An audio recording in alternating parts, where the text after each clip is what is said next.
Welcome to part 2 concerning the world. We're going to be talking about our role as stewards, the creation, and our role of stewards in creation.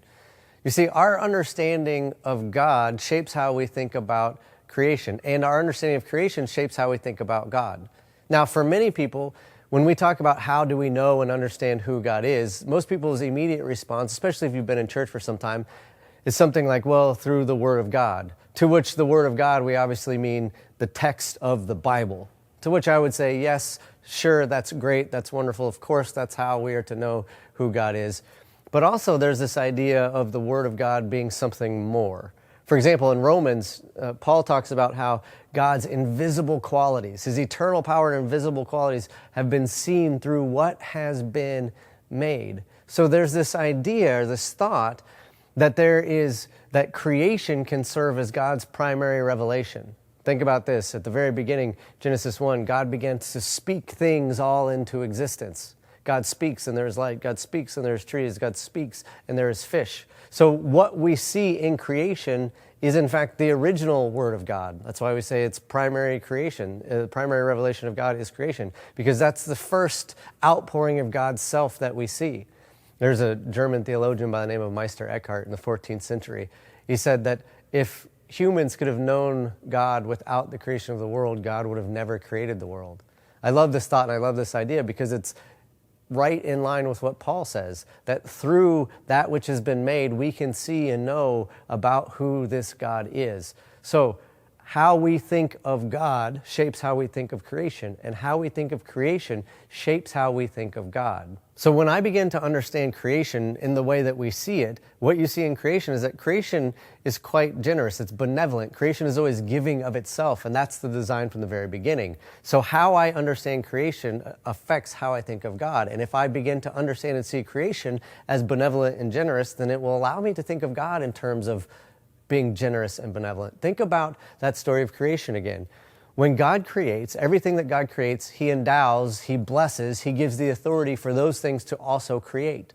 Right? He says, this is a tree, but the tree can produce fruit, which can also produce seeds, which can then produce more trees. Here's grass. This grass, what does it do? It continues to produce more of itself. It continues to grow. This is why we have to mow 2 times in the summer in Florida. You know what I'm saying? Everything produces more of itself. Fish produce more fish. People produce more people. Even the earth produces more of itself through things like volcano eruptions and liquid hot magma being cooled off. And then you have islands and all kinds of wonderful stuff. All of creation is always producing more of itself. And so if I understand that creation is a revelation of who God is, then what it leads me to believe is that God's self is a very generous and loving and benevolent God. If, on the other hand, I see creation in some sort of scarcity mindset, then all of a sudden the way that I think of God will mimic that image. So if I think of creation as being benevolent and generous, when I think of something like God's grace, then all of a sudden I can begin to contemplate and picture and imagine God's grace being benevolent and generous. Like it just keeps producing more and it won't ever run out because it's going to be more and more of itself that it will be given. On the other hand, if I miss the benevolent generosity of nature, and I miss applying that to God, then what I'm left with is this idea of scarcity, that there isn't enough to go around. We don't have enough food. We don't have enough water. We don't have enough of this. We don't have enough of that. Which if that translates into my understanding of God, who created all of it, then what does that do for my understanding of God and things like God's grace? Do I have a scarcity mindset when it comes to God's grace? And maybe there's only so much of it to go around. And if there's only so much of it to go around, then how do I know I have some? And how do I know how much I can give? And should I limit the amount of grace I give to other people because there's only so much of it? Do you see the problem here?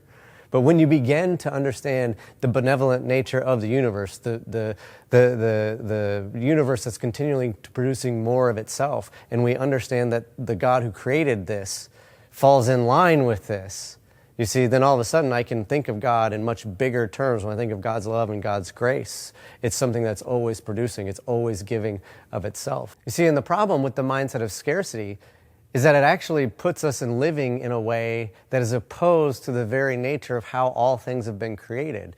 It puts us in opposition to the very God who created all things. So when it comes to things like my giving, when it comes to things like being generous to others, when it comes to how I love and treat others, how I accept others, If I understand how God's nature works, then I understand how God works, which means that there's always going to be more. There's going to be more love. There's going to be more grace. There's going to be more forgiveness. There's going to be more inclusion. There's going to be more. This is who God is. So how we think of creation affects how we think of God.